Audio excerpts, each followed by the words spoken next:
दोस्तों नमस्कार। हमारे इस कोर्स के ऊपर साइकोलॉजी का जो स्पेशल कोर्स है हमारा, और इस कोर्स के अंतर्गत आज हम शुरुआत कर रहे हैं पहले टॉपिक की। इससे पहले जो वीडियो आपने देखा होगा, मैंने ब्लूप्रिंट बता रखा है बाल विकास का कि कहाँ से कैसे और क्या प्रश्न आने हैं।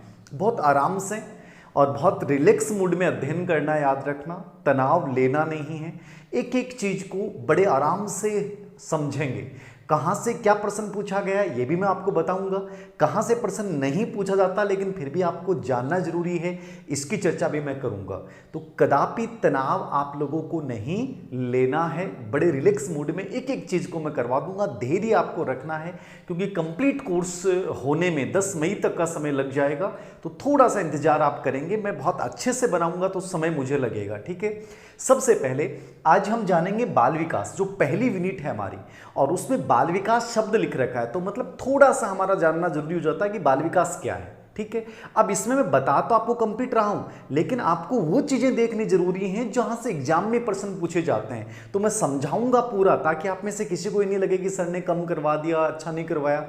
लेकिन मैं आपको वो चीजें बता दूंगा कि ये बहुत महत्वपूर्ण चीजें हैं। समझिए, जब बाल विकास को आपको जानना है तो सबसे पहले आपको जानना है कि मनोविज्ञान। देखिए, मनोविज्ञान हमारा एक व्यापक विषय है। मनोविज्ञान क्या है? एक व्यापक विषय है साइकोलॉजी, जो एक प्रकार से ग्रीक भाषा के शब्द साइकी प्लस लोगोस से मिलकर बना। किससे मिलकर बना? Psyche plus logos. ये वैसे सिलेबस में नहीं है टॉपिक, मनोविज्ञान का प्रारंभ कैसे हुआ, मनोविज्ञान का विकास कैसे हुआ, लेकिन नॉर्मली अपन चर्चा कर रहे हैं इसलिए बता रहा हूं कि ग्रीक भाषा का शब्द था साइकी प्लस लोगोस, और साइकी प्लस लोगोस से शब्द मिला मनोविज्ञान, ठीक है। किन दो शब्दों से मिलकर बना? Psyche plus logos. तो इस साइकी प्लस लोगोस से मिलकर बना, और साइकी का मतलब होता है आत्मा और लोगोस का मतलब होता है विज्ञान, ठीक है, या लॉजिक। इसलिए शाब्दिक अर्थ जो माना जाता है वो क्या माना जाता है? आत्मा का विज्ञान। अब ये ग्रीक भाषा का शब्द है। किस भाषा का शब्द है ये? ग्रीक भाषा का शब्द है साइकी प्लस लोगोस।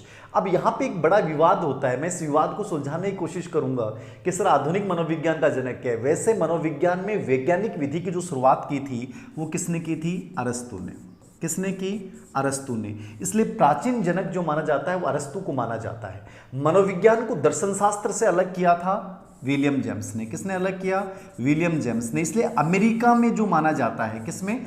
अमेरिका में मनोविज्ञान का जनक जो माना जाता है वो किसको माना जाता है? विलियम जेम्स को माना जाता है। किसको माना जाता है? विलियम जेम्स को। अमेरिका यदि शब्द आता है कि अमेरिका में मनोविज्ञान का जनक किसको माना गया है, तो उत्तर क्या हो जाएगा? विलियम जेम्स हो जाएगा। लेकिन विवाद यहां बनता है कि सर आधुनिक मनोविज्ञान का जनक कौन है। तो आधुनिक मनोविज्ञान के जनक की जब आप बात करेंगे तो आपको दिमाग में रखना है विलियम वुंट। कौन याद रखना है? William Wundt. विलियम वुंट क्यों रखना है? क्योंकि पहली बार प्रयोगात्मक मनोविज्ञान की जो प्रयोगशाला जो 1879 में जर्मनी के लिप्जिंग में खोली गई। कहाँ खोली गई? जर्मनी के लिप्जिंग में प्रथम मनोवैज्ञानिक प्रयोगशाला की स्थापना की थी। लिप्जिंग में वो किसने की थी? विलियम वुंट ने की है। आधुनिक प्रयोगात्मक मनोविज्ञान का जनक भी विलियम वुंट को माना जाता है। जर्मनी के हैं। कहाँ के हैं?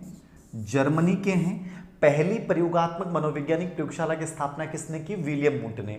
इसलिए जर्मनी के लिप्जिंग नामक जगह पे, इसलिए आधुनिक मनोविज्ञान के जनक की जब बात पूछेगा तो आपको क्या करना है? विलियम वुंट करना है। मैं थोड़ा सा इस हिसाब से लिखाऊंगा जैसे ऑफलाइन क्लास में पढ़ाता हूं, ठीक है। मैं आप साथ साथ नोट्स भी बना सकते हैं पढ़ते समय, जिससे कि आसानी रहेगी। नोट्स बनाओगे तो एक लिखने में और याद करने में आसानी हो जाएगी। इतना समय मैं दूंगा आप लोगों को, तो आप लिख भी सकते हैं साथ साथ में, क्योंकि भी समय है एग्जाम्स में, हो सकता है और भी आगे हो जाए। तो थोड़ा आराम से रिलैक्स मूड में लिखें आप, ठीक है। विलियम वुंट आधुनिक मनोविज्ञान का जनक। अमेरिका में विलियम जेम्स को माना गया है। वैसे अरस्तु ने सबसे पहले मनोविज्ञान में शुरुआत की। मनोविज्ञान दो शब्दों से मिलकर बना, साइकी प्लस लोगोस। दोनों ग्रीक भाषा के शब्द हैं और अर्थ होता है आत्मा का विज्ञान। तो ये तो एक नॉर्मल चर्चा होगी मनोविज्ञान की कि कैसे क्या शुरुआत हुई है, ठीक है, एक बेसिक जानकारी। जबकि सीधा अपने रीड के सिलेबस में बाल विकास में मनोविज्ञान को जानना जरूरी नहीं है, लेकिन नॉर्मली आपको जानना चाहिए। उसके बाद देखिए, मनोविज्ञान जब आया, कि मनोविज्ञान की तो हमने चर्चा कर ली कि मनोविज्ञान ये है,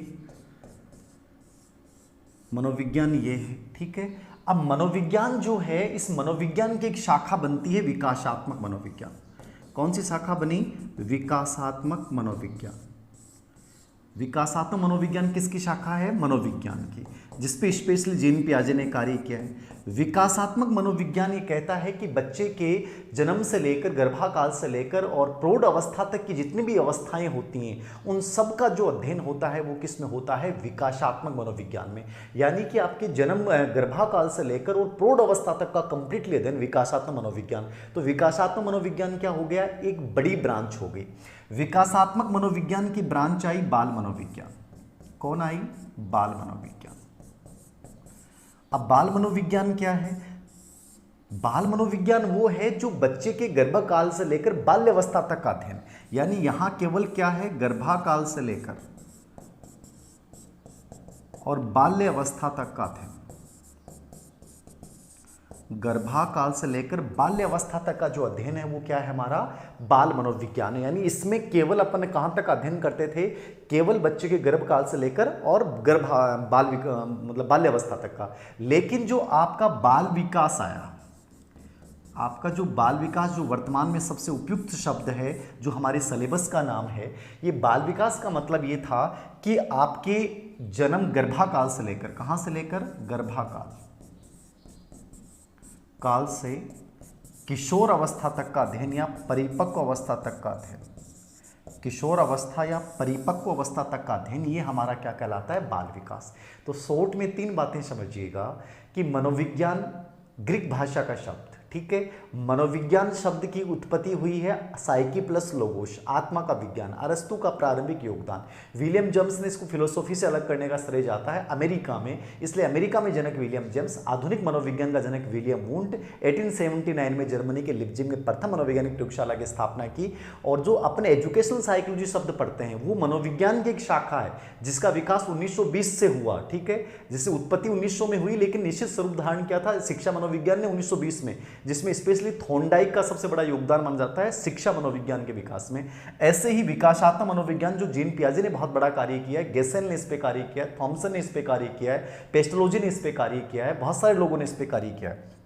उसकी एक शाखा बाल मनोविज्ञान जो गर्भकाल से लेकर बाल्यावस्था तक अध्ययन करती है। बाल मनोविज्ञान का वर्तमान नया नाम चेंज कर दिया बाल विकास। और बाल विकास में अपन क्या करते हैं? गर्भाकाल से लेकर किशोर अवस्था या परिपक्व अवस्था तक का अध्ययन करते हैं। ये सब हमारा क्या कहलाता है? बाल विकास। तो पहली चीज जो अब तक मैंने पढ़ा है उसमें यह समझनी है कि साहब बाल विकास क्या है। तो आपके दिमाग में आना चाहिए कि बाल विकास ये है कि गर्भाकाल से लेकर किशोर अवस्था के प्रारंभ तक का अध्ययन जो होता है वो क्या होता है? बाल विकास होता है। क्लियरली दिमाग में पहली चीज ये फीड कर लो। अब चलते हैं अपन थोड़ा सा इसके आगे। देख लिया, यहां तक कोई डाउट मेरे अकॉर्डिंग होना नहीं चाहिए। बाकी मैं लाइव सेशन भी रखूंगा ताकि आपके जो डाउट्स होंगे उनको दूर कर दूंगा। बहुत बेहतरीन तरीके से पढ़ाऊंगा, याद रखना, ठीक है। यहां तक समझ में आ रहा है? कोई दिक्कत नहीं है, आगे चलिए। अब अपन चलते हैं बाल विकास। अब बाल विकास की जब अपन बात करते हैं, चाइल्ड डेवलपमेंट की जब अपना जो सिलेबस का अपना नाम है बाल विकास, बाल विकास पे 3 लोगों के मत आपको स्पेशली याद रखने हैं। किस किस के? एक जेम्स ड्रेवर। जेम्स ड्रेवर क्या कहता है? एक करो एंड करो क्या कहता है? देखिए, ये करो एंड करो की परिभाषाएं तो वैसे ही सबसे इंपॉर्टेंट होती हैं। और एक बर्क क्या कहता है, ठीक है। ये 3 लोगों के 3 मत हैं बाल विकास की परिभाषाओं को लेकर कि साहब बाल विकास वास्तव में है क्या। आपको ये बड़े आराम से समझना है, तीनों को समझिएगा, लेकिन मैं तीनों में भी बता दूंगा कि सबसे बेस्ट कौन सी है। जेम्स ड्रेवर ये कहता है कि जन्म से लेकर, कहां से लेकर?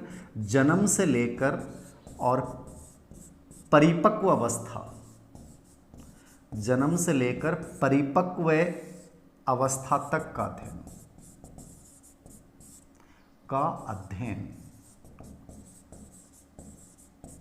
जन्म से लेकर परिपक्व अवस्था तक का जो अध्ययन है वो क्या है? बाल विकास है। ये कौन कहता है? James Drever. समझ में आया? ये कहता है कि बच्चे के जन्म होने के बाद और जो परिपक्व होता है वहां तक का पूरा अध्ययन होगा वो बाल विकास में होगा। लेकिन ये परिभाषा अच्छी नहीं है। क्यों नहीं है? क्योंकि ये एक पक्ष ये है, यानी ये जन्म की बात कर रहा है, जबकि बाल विकास की शुरुआत कहां से होती है? गर्भावस्था से हो जाती है, इसलिए गलत है। करो एंड करो ये परिभाषा सबसे अच्छी मानी जाती है। कहता है कि बाल विकास एक वैज्ञानिक अध्ययन है। कौन सा अध्ययन है? वैज्ञानिक अध्ययन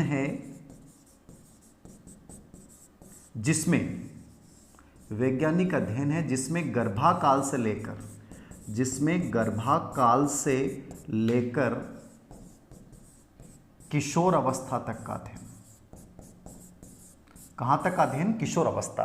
यानी बाल मनोविज्ञान वह वैज्ञानिक अध्ययन है जिसमें गर्भाकाल से लेकर और किशोर अवस्था के प्रारंभ तक का जो अपन अध्ययन करेंगे, किशोर अवस्था के प्रारंभ तक का जो अध्ययन है वो बाल विकास है। ये सबसे बढ़िया डेफिनेशन मानी जाती है। और याद रखना, पूरी साइकोलॉजी में गेट्स वन्ने की डेफिनेशन, करो एंड करो की डेफिनेशन सबसे महत्वपूर्ण डेफिनेशन होती है। इनको जरूर पढ़ के जाना है, बाकी को पढ़ो या नहीं पढ़ो। ऐसे ही बरक ने क्या कहा? बरक ये कहता है कि जन्म पूर्व, बात वही है करो एंड करो वाली, इसने एक शब्द दे दिया कि जन्म पूर्व अवस्था से, जन्म पूर्व अवस्था से, जन्म पूर्व अवस्था से परिपक्व अवस्था तक का अध्ययन। ठीक है, तो जन्म पूर्व अवस्था से परिपक्व अवस्था तक का अध्ययन बाल विकास कहलाता है। यह बात कौन कह रहा है? बरक कह रहा है। तो ये जन्म पूर्व अवस्था से परिपक्व अवस्था की बात कर रहा है। करो एंड करो कहता है कि वैज्ञानिक अध्ययन है जिसमें गर्भाकाल से लेकर किशोर अवस्था के प्रारंभ तक का अध्ययन किया जाता है। और जेम्स डेवर कहता है कि जन्म से लेकर परिपक्व अवस्था तक का अध्ययन। तो तीनों परिभाषाओं की अपनी एक विशेषता है, याद रखना। लेकिन आप ये कहें कि गुरुजी तीनों याद ही नहीं करनी है, हमें तो सिर्फ एक बता दो आप, तो मैं आपको एक बताऊंगा कि करो एंड करो मोस्ट इंपॉर्टेंट है, ये आपको जरूर देखनी। पहली चीज समझ में आ गई, बाल विकास के इतिहास को हम पढ़ रहे हैं और इसमें पहली चीज हमें समझ रहे हैं बाल विकास का अर्थ क्या है। और अर्थ पे 3 लोगों के मत याद रखना। इसके अलावा हरलोक ने भी डेफिनेशन दी है। वो कहता है कि बाल विकास में रुचि, अभिवर्ती, स्वरूप, अभियोग्यता, इनमें जो परिवर्तन होते हैं, जो एक अवस्था से दूसरी अवस्था तक होते हैं, उनको बाल विकास कहा जाता है। ये किसने कहा था? एलिजाबेथ हरलोक। लेकिन ये परिभाषा इतनी महत्वपूर्ण नहीं मानी जाती। वैसे तो एलिजाबेथ हरलोक बाल विकास पे कार्य करने वाली बहुत महत्वपूर्ण महिला मनोवैज्ञानिक हैं, जिनकी पुस्तक चाइल्ड साइकोलॉजी में उन्होंने बहुत बड़ा योगदान दिया है। और इनके 2-3 स्टेटमेंट तो इतने लोकप्रिय हैं कि इतनी बार एग्जाम में आ चुके हैं, पूछो मत। तो उनकी अपन चर्चा विकास जब बिंदु की चर्चा करूंगा, ग्रोथ एंड डेवलपमेंट की चर्चा करूंगा, वहां पर पढ़ेंगे इसको। ठीक है, ये अर्थ की चर्चा हो गई। अब थोड़ा सा, अब मैं आपको बता रहा हूं इसका इतिहास। इसका इतिहास शुरू कैसे हुआ बाल विकास का। इतिहास के कुछ अति महत्वपूर्ण बिंदुओं की चर्चा करूंगा, सब अनावश्यक चीजों की चर्चा नहीं करूंगा। वैसे ये बिंदु मैं इसलिए समझा रहा हूं ताकि एक बेसिक पृष्ठभूमि आपके माइंड में बन जाए। लेकिन पर्सन जो आएगा वो पहले बिंदु ग्रोथ एंड डेवलपमेंट से आता है। वहां से जो मैं बताऊं कि यहां से पर्सन डेफिनेटली आएगा, उनको बहुत शानदार तरीके से समझना है। इतिहास की जब अपन बात करते हैं, देखिए बाल विकास पे प्लेटो ने, किसने? प्लेटो ने सबसे पहले कहा अपनी पुस्तक रिपब्लिक में। पुस्तक का नाम क्या है? रिपब्लिक। इस रिपब्लिक में इन्होंने ये कहा था कि बाल्य अवस्था के जो प्रशिक्षण है उसका प्रभाव बालक की व्यावसायिक योग्यता पे पड़ता है। किसने कहा? प्लेटो ने। तो नॉर्मली दिमाग में रखना, प्रश्न आया नहीं है, एक नॉलेज की बात है कि इसने कहा कि बाल्य अवस्था के जो प्रशिक्षण का प्रभाव है, कि जो शुरुआती बचपन में जो आप प्रशिक्षण देते हो, इसका प्रभाव बालक की व्यावसायिक योग्यताओं पे पड़ता है। किस पे पड़ता है? आगे की जो व्यावसायिक योग्यता है उसके ऊपर इसका प्रभाव पड़ेगा। किसने कहा? प्लेटो। एक नॉलेज की बात बताई है। प्लेटो ने अपनी पुस्तक रिपब्लिक में इस बात का जिक्र किया है कि बाल्य अवस्था के जो अनुभव हैं, प्रशिक्षण हैं, उनका प्रभाव आपके भविष्य की व्यावसायिक योग्यताओं पे पड़ता है। किसने कहा था? प्लेटो ने कहा था। नॉर्मली आपको दिमाग में रखना है, नॉर्मली आपको याद रखना है कोमिनियस। ये पहला व्यक्ति था जिसने बाल विकास की ओर सबसे पहले व्यापक ध्यान दिलाया। कौन था? कोमिनियस। इसने 1628 में स्कूल बनाया था, school of infancy. School of infancy.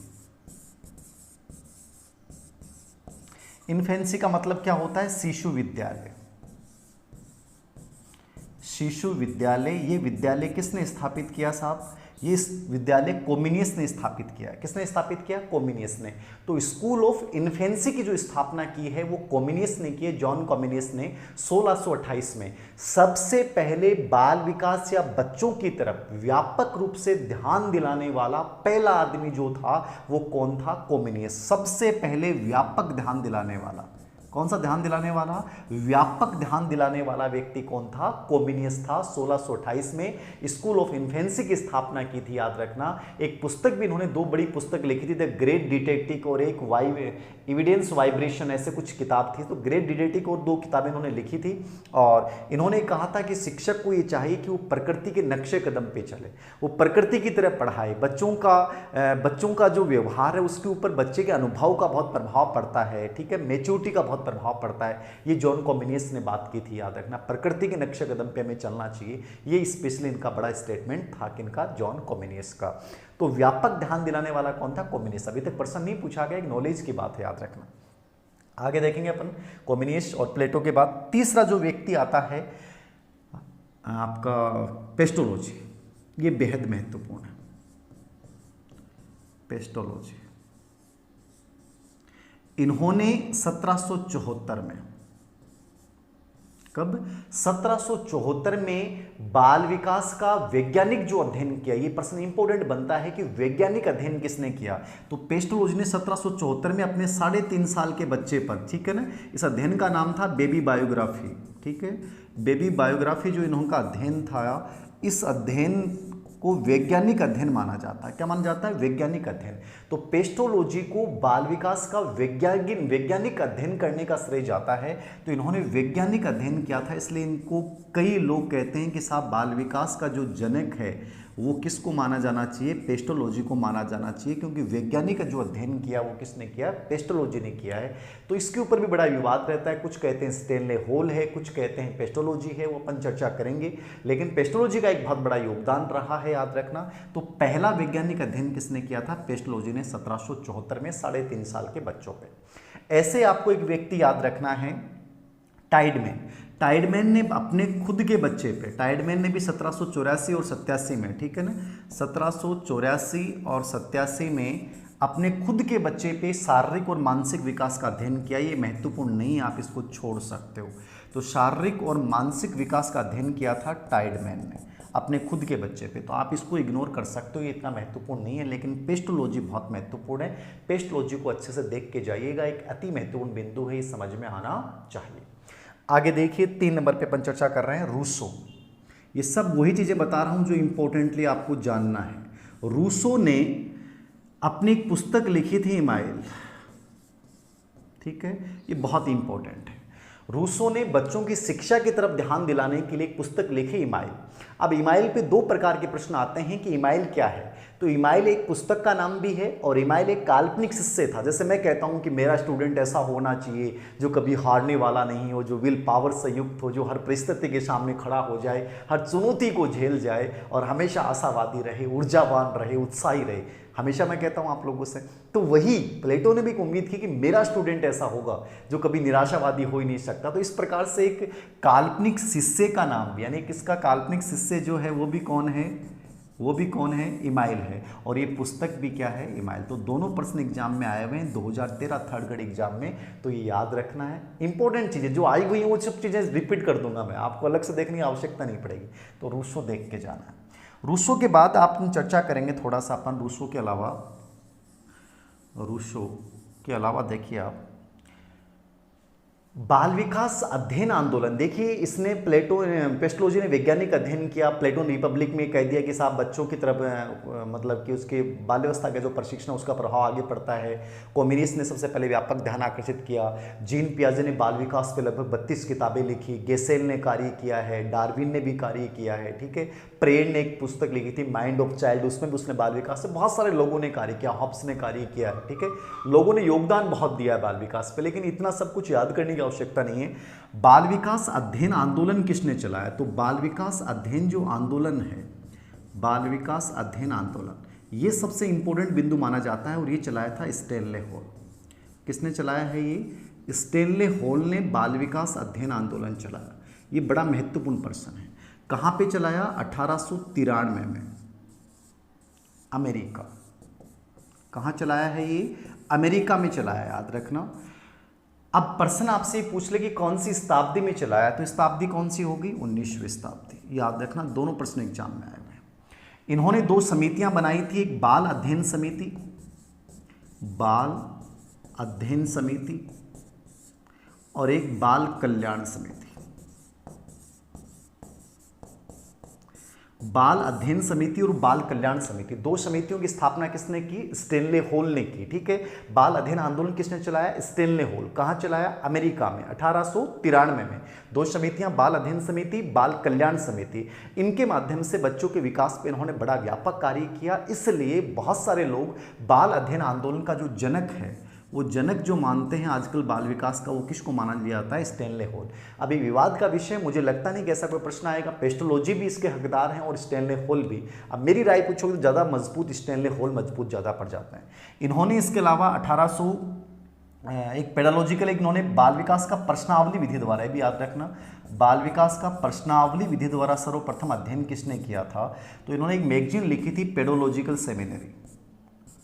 Pedological seminary, pedological seminary. इस किताब में इन्होंने बाल विकास का प्रश्नावली विधि द्वारा अध्ययन किया था। तो पेडोलॉजिकल सेमिनरी जो इनकी मैगजीन थी, लगभग शायद 1891 में थी, 1890-91 में ये मैगजीन उन्होंने निकाली थी। और इस मैगजीन में इन्होंने पेडोलॉजिकल सेमिनरी में बाल विकास का प्रश्नावली विधि द्वारा सबसे पहले अध्ययन किया। अब आपके दिमाग में बहुत सारा प्रश्न आता है गुरुजी, एक तो आता है व्यक्तित्व में सबसे पहले फ्रांसिस गाल्टन ने किया, वैसे वुडवर्थ ने सबसे पहले व्यक्तित्व आविष्कारिका बनाई थी, और यहाँ आ रहा है तो बाल विकास में है तो आपको क्या करना है? स्टैनले हॉल कर देना है। पेडोलॉजिकल सेमिनरी, ये दो समितियां, बाल अध्ययन आंदोलन का जनक, अमेरिका में इनको माना जाता है। कहां माना जाता है? अमेरिका।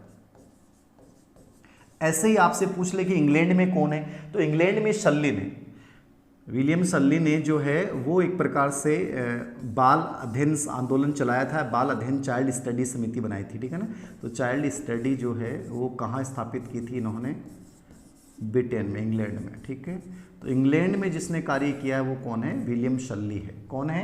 विलियम शल्ली है, याद रखना, आप देख सकते हैं। आगे देखें, ये तो एक बेसिक जानकारी हो गई। आगे ये इंपॉर्टेंट है, याद रखना।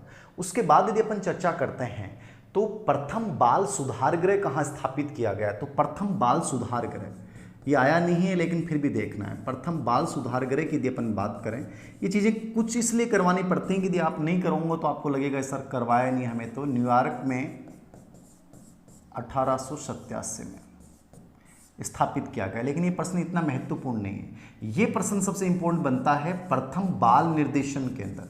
ये 2013 थर्ड ग्रेड एग्जाम में आया हुआ है। प्रथम बाल निर्देशन केंद्र विलियम हिली,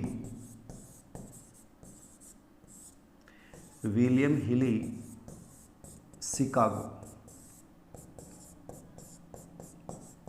विलियम हिली, शिकागो, 1909। प्रथम बाल निर्देशन केंद्र विलियम हिली ने शिकागो में 1909 में स्थापित किया। ये प्रश्न 2013 थर्ड ग्रेड में पूछा गया है। तो आपसे दोबारा ये पूछा जा सकता है कि प्रथम बाल निर्देशन केंद्र किसने स्थापित किया?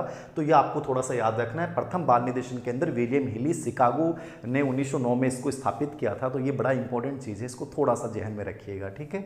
ये हो गया विलियम हिली, शिकागो, 1909। प्रथम बाल सुधार गृह न्यूयॉर्क में। ऐसे भारत की यदि बात कर ले तो भारत में 1920 में गिजू भाई बधेका ने स्थापित किया था। किसने स्थापित किया? गिजू भाई बधेका, ये सूरत के थे और इन्होंने स्थापित किया। पूछा नहीं गया है। 1920 में गिजू भाई बधेका ने भारत में बाल विकास पे कार्य किया। वैसे भारत में बाल विकास की जो शुरुआत मानी जाती है 1930 से मानी जाती है। कब से मानी जाती है? 1930 से प्रारंभ माना जाता है, जब ताराबाई मोडेक ने इस पे कार्य किया। किसने किया था? ताराबाई मोडेक ने भारत में इस पे कार्य किया है। तो 1930 से ताराबाई मोडेक ने भारत पे इस पे कार्य किया है और गिजू भाई बधेका ने 1920 से प्रथम बाल निर्देशन केंद्र की स्थापना कर दी थी, बाल अध्ययन केंद्र की स्थापना कर दी थी। तो ये सब बेसिक जानकारी हैं। ये सब क्या है? बेसिक जानकारी हैं। इनमें जो प्रश्न अब तक पूछे गए हैं आप इनकी बात करें। एक चीज़ और भी आप देखना कि बाल केंद्रित शिक्षा की बात किसने की है, ये इंपॉर्टेंट है। बाल केंद्रित शिक्षा की अवधारणा या बाल केंद्रित शिक्षा या प्रगतिशील शिक्षा की सबसे ज़्यादा महत्वपूर्ण बात किसने की है? तो इसके ऊपर आपको याद रखना है जॉन डेवी। कौन याद रखना है? जॉन डेवी, जिन्होंने अपनी पुस्तक स्कूल एंड सोसाइटी में इसकी बहुत बड़ी चर्चा की है। तो ये इंपॉर्टेंट टोटली मैंने अब तक जो पढ़ाया है आपको समझिएगा। इसमें जो डाटा आपको याद रखना है, बाल विकास का वैज्ञानिक अध्ययन पेस्टोलॉजी याद रख के जाना है। रूसो का क्या योगदान था, इमाइल क्या था, ये आपको देख के जाना है। बाल विकास के सबसे पहले आकर्षित करने वाले कम्युनिस्ट को आपको हल्का सा देख के जाना है। बाल अध्ययन आंदोलन स्टैनले हॉल, ये आपको देख के जाना है। अमेरिका में पेडोलॉजिकल सेमिनरी, बाल अध्ययन समिति, बाल कल्याण समिति स्थापित की, याद रखना। प्रथम बाल निर्देशन केंद्र विलियम हिली आपको देख के जाना है। और ये प्रश्न देख के जाना है कि बाल केंद्रित शिक्षा या प्रोग्रेसिव एजुकेशन का जो कॉन्सेप्ट था, जिसमें उन्होंने कहा कि सब कुछ बच्चा होना चाहिए, बच्चे के अकॉर्डिंग ही होना चाहिए, टीचर केवल एक फैसिलिटेटर हो, मार्गदर्शक हो, ये कौन कहता है? है आपका जॉन टीवी। तो ये थोड़ा सा आपको देखना है, ये सब इंपॉर्टेंट बातें थी जो आपको देखना है। तो ये बाल विकास के इतिहास की वो बातें हैं जो आपको देखने हैं। अब मैं थोड़ी सी चर्चा करूंगा आप लोगों के साथ। बाल विकास की 4 उपागम माने गए हैं। अब ये मैं क्यों बता रहा हूँ, देखिए बहुत अच्छा लेवल आता है, सी टेट का, यूपी टेट का, एनपी टेट, वहाँ ये प्रश्न पूछे जाते रहें। तो मेरा जो उद्देश्य होगा इस बैच के माध्यम से वो ये रहेगा कंप्लीटली नॉलेज आपको देना। तो बाल विकास के 4 उपागम हैं, नॉर्मली हल्का सा आपको देखना है। बाल विकास के उपागम, बाल विकास के जो उपागम की अपन बात करते हैं 4 उपागम होते हैं। एक होता है स्पेशली प्रयोगात्मक उपागम, नाम देखने ज़्यादा कोई विशेष बात नहीं, ठीक है, प्रयोगात्मक उपागम। दूसरा उपागम होता है आपका दैहिक उपागम, दैहिक उपागम। तीसरा उपागम है विकासात्मक उपागम, विकासात्मक उपागम। और चौथा है व्यक्तित्व उपागम, व्यक्तित्व उपागम। मैंने जब शुरुआत में जो कोर्स बनाया था वो ग्राफिक्स के साथ बनाया था, पीपीटी के साथ बनाया, तो बहुत से बच्चों ने कहा कि सर विदाउट पीपीटी पढ़ाओ, सिर्फ बोर्ड के माध्यम से पढ़ाओ। तो आप भी अपना रिव्यू दीजिएगा कि बोर्ड के माध्यम से ही बेटर लगता है, ये ऑफलाइन क्लासेस की तरह होता है एक प्रकार से। पीपीटी वाले में थोड़ा सा फास्टली हो जाता है, वो हो सकता है देखने में सुंदर लगे हो, तो आप अपनी रिव्यू मुझे दे दीजिएगा। उपागम क्या है बाल विकास के, तो 4 उपागम स्पेशली आपको याद रखना है। प्रयोगात्मक उपागम क्या होता है, जो बाल विकास के अध्ययन में कार्य कारण संबंध पे बल देता है। आपको इतनी बात याद रखनी है, जो कार्य कारण संबंध की बात करेगा, इन पे बल देगा, वो कौन सा उपागम है, प्रयोगात्मक। कोई भी बच्चे का व्यवहार हुआ वो क्यों हुआ, बच्चे ने ऐसा व्यवहार क्यों किया, उसके पीछे कारण क्या है, उसके आधार पर जो बालक के विकास के व्यवहार की व्याख्या करता है वो प्रयोगात्मक उपागम। दैहिक जो उपागम होता है, दैहिक उपागम कहता है कि बाल विकास का कंप्लीटली जो सिस्टम है वो नाड़ी मंडल है, नर्वस सिस्टम है। तो नाड़ी मंडल को बाल विकास या बाल व्यवहार का केंद्र मानता है, वो उपागम कौन सा होता है, दैहिक उपागम होता है।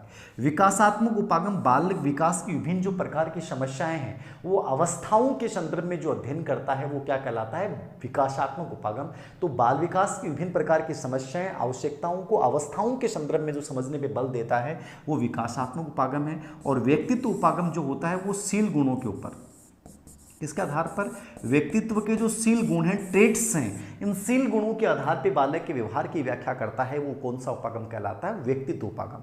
तो इन पे कोई प्रश्न पूछा नहीं गया, एक नॉलेज की बात है, आपको याद रखना है कि बाल विकास के उपागम 4 प्रकार के उपागम होते हैं, इनको हल्का सा देख लीजिएगा। एक छोटा सा बिंदु मैं और बता रहा हूँ, बाल विकास संबंधी 4 मान्यताएं हैं, 4 अवधारणाएं, बाल विकास की 4 अवधारणाएं, इनको भी देख ले, मतलब कंप्लीट समझाऊंगा कि चीज़, इतना ऑफलाइन क्लासेस में नहीं बताऊंगा, उतना इतना बताऊंगा, ठीक है। तो समझिएगा, एक होती है जैविक परिपक्वता, एक मान्यता अवधारणा है जैविक परिपक्वता अवधारणा। ये स्पेशली गेसेल, किसने दी है, गेसेल ने दी है, और स्टैनले हॉल ने भी इसका समर्थन किया है, स्टैनले हॉल। ये क्या कहते हैं कि बाल विकास में परिपक्वता को महत्वपूर्ण मानते हैं, किसको महत्वपूर्ण मानते हैं, परिपक्वता को। तो जो परिपक्वता को महत्वपूर्ण मानते हैं वो व्यक्तित्व कौन है, गेसेल और स्टैनले हॉल। तो ये होती है जैविक परिपक्वता मान्यता। दूसरी होती है व्यवहारवादी मान्यता।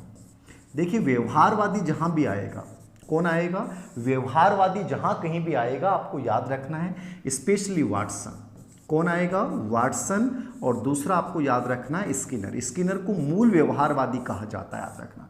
वाटसन ने व्यवहारवाद की स्थापना की थी 1913 में, ठीक है, अमेरिका में, और स्किनर ने इसको आगे बढ़ाया, इसलिए इनको मौलिक व्यवहारवादी या मूल व्यवहारवादी कहा जाता है। ये जब मैं अधिगम टॉपिक पढ़ाऊंगा जो बहुत अंडरस्टैंडिंग टॉपिक है, वहां इन चीज़ों को क्लियर करूंगा, याद रखना। हर एक चीज़ अपने आप क्लियर होती जाएगी, कोरिलेटेड करना, मस्त रहना, टेंशन नहीं लेनी, वो मेरे पे छोड़ दो साइकोलॉजी के टेंशन में कि चीज़ बहुत गजब तरीके से, और आपके सब डाउट्स दूर हो जाएंगे, बस आप तो इनको रिलैक्स मूड में पढ़ना। तो व्यवहारवादी संबंधी मान्यता ये कहती है कि वातावरण सबसे महत्वपूर्ण है, कि बालक के विकास में सबसे इंपॉर्टेंट कौन है, वातावरण इंपॉर्टेंट है। जैविक परिपक्वता कहता है परिपक्वता इंपॉर्टेंट है, और ये क्या मानता है, वातावरण। तीसरा है संज्ञानवादी मान्यता, कौन सी मान्यता? संज्ञानवादी मान्यता। संज्ञानवादी मान्यता क्या कहती है? जो स्पेशली पियाजे ने दी है, ठीक, इसने किसने दी है? पियाजे ने। ये कहता है कि मानसिक क्रियाएं महत्वपूर्ण है। कौन महत्वपूर्ण है? मानसिक क्रियाएं। तो जो मानसिक क्रियाओं को बालक के व्यवहार में महत्वपूर्ण मानता है वो विचारधारा कौन सी कहलाती है? संज्ञानवादी मान्यता। व्यवहारवादी वातावरण पे बल देता है, संज्ञानवादी जो बल देता है वो किस बल देता है? मानसिक क्रियाओं पे। और जैविक परिपक्वता मान्यता देती है शारीरिक क्रिया, मतलब एक प्रकार से परिपक्वता। और चौथी और अंतिम मान्यता है सामाजिक सांस्कृतिक मान्यता। सामाजिक सांस्कृतिक, थोड़ी राइटिंग में आपके प्रॉब्लम हो सकती है, राइटिंग तो देखो मेरी ऐसी है। सामाजिक सांस्कृतिक मान्यता वाइगोत्स्की। कौन है? वाइगोत्स्की। सामाजिक सांस्कृतिक शब्द कहीं भी आ जाए वाइगोत्स्की याद रखना। बाकी वाइगोत्स्की को मैं डिटेल में अधिगम टॉपिक जब पढ़ाऊंगा तो बहुत बढ़िया तरीके से पढ़ा दूंगा। वाइगोत्स्की का प्रश्न आपका कभी भी गलत नहीं होगा, ये याद रखना है कि एक चीज़ आराम से समझा दूंगा। ले वाइगोत्स्की, पियाजे, फ्राइड, इनके डाउट सब क्लियर हो जाएंगे प्रश्नों के साथ। सामाजिक सांस्कृतिक मान्यता ये कहती है कि बालक का जो विकास होता है उस पर समाज और संस्कृति दोनों की अंतः क्रिया का प्रभाव पड़ता है। यानी समाज और संस्कृति दोनों की अंतः क्रिया को महत्वपूर्ण मानता है, ये विचारधारा होती है सामाजिक सांस्कृतिक मान्यता। ये किसने दी थी? वाइगोत्स्की ने। तो नॉलेज के लिए याद रखना, ये आते भी हैं यहाँ से प्रश्न, क्योंकि अधिगम में से भी जुड़ी हुई चीज़ें हैं तो ये समझने आनी चाहिए। जैविक परिपक्वता स्टेनले होल गेसेल जो मैच्योरिटी को महत्वपूर्ण मानता है। व्यवहारवादी मान्यता ये मतलब एक प्रकार से शारीरिक क्रियाओं को महत्वपूर्ण मानेगा, ये वातावरण संबंधी क्रियाओं को, ये मानसिक क्रियाओं को, और ये सामाजिक और संस्कृति की अंतः क्रिया को महत्वपूर्ण मानेगा। एक चीज और देखना आप, बाल विकास का जब अपन अध्ययन करें तो किन विधियों का प्रयोग करते हैं, इस पे प्रश्न 2013 में और एक सीटेट में आया था, इसलिए मुझे इसको बताना जरूरी है। बाल विकास के अध्ययन की दो मुख्य विधियां होती हैं, बाकी तो बहुत सारी हैं, लेकिन दो मुख्य विधियां जरूर समझना आप। एक तो होती है समकालीन विधि, ठीक है, और एक होती है दीर्घकालीन अध्ययन विधि। दीर्घकालीन अध्ययन,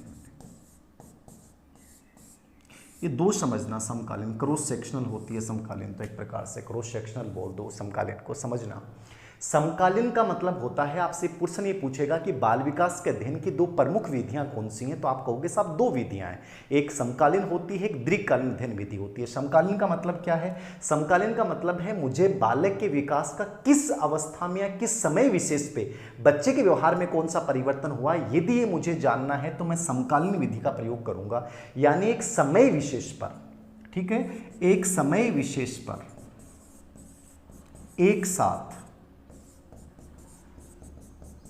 एक समय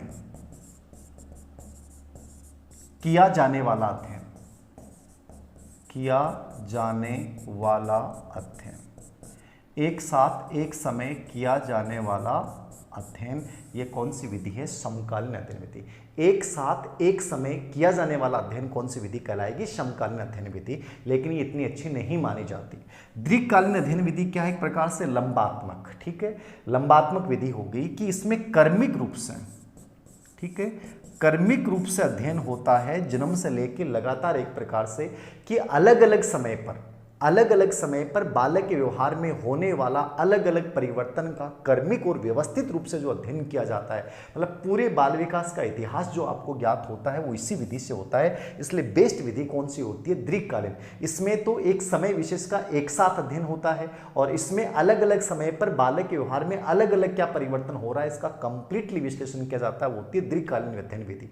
इसके अलावा मैं जब व्यक्तित्व की पढ़ाऊंगा तो वहां भी एक विधि आएगी, जैसे एक, ये दो तो मुख्य विधियां हैं, एक क्रमबद्ध चरित्र लेखन विधि, क्रमबद्ध चरित्र लेखन विधि, ये दी थी प्रेरण ने। किसने दी थी? प्रेरण ने। इसने किताब लिखी थी माइंड ऑफ चाइल्ड, एक किताब लिखी थी माइंड ऑफ चाइल्ड किताब लिखी थी, और इसमें इसने अपने खुद के बच्चे का अध्ययन किया जन्म से लेकर पूरा व्यवस्थित, इसलिए इसको क्रमबद्ध चरित्र लेखन विधि कहा जाता है। ये तीन विधियां मुख्य रूप से बाल विकास के अध्ययन में प्रयुक्त होती हैं। इसके अलावा निरीक्षण विधि जो हम अपन पर्सनैलिटी में पढ़ेंगे, साक्षात्कार, जीवन केस स्टडी के अपन व्यक्तित्व में बात करेंगे, कई जगह आएगा नाम तो वहाँ मैं चर्चा कर लूँगा, ठीक है। निरीक्षण ऑब्जर्वेशन जिसका अपने वाटसन ने उल्लेख किया है, लंबात्मक विधि इसके कार्डगेरिशन ने दिया है, लंबात्मक विधि का प्रतिपादन, ठीक है। तो ये प्रश्नावली विधि सुकरात और वुडवर्थ ने जिसकी चर्चा की है, तो उनको अपन डिटेल में आगे व्यक्तित्व में पढ़ेंगे तो वहाँ दोबारा जिक्र हो जाएगा। यहाँ पे स्पेशली याद रखना कि बाल विकास के अध्ययन की दो प्रमुख विधियाँ समकालीन और दीर्घकालीन अध्ययन विधि, और तीसरी क्रमबद्ध चित्र लेखन विधि प्रेरण ने दी थी, किताब का नाम था माइंड ऑफ चाइल्ड, ठीक है। तो ये बाल विकास के अध्ययन की विधियाँ हैं, इनको याद रखना। और अब अंतिम बिंदु जो आपको जानना है, बाल विकास की प्रारंभिक पृष्ठभूमि, बाल विकास का क्षेत्र स्कोप क्या है। देखिए क्षेत्र की बात अपन करें, स्कोप की अपन यदि बात करें, स्कोप क्या है बाल विकास का, तो क्षेत्रीय स्कोप की बात करते हैं तो प्रश्न ये पूछेगा कि बाल विकास में अध्ययन किसका किया जाता है और किसका अध्ययन नहीं किया जाता।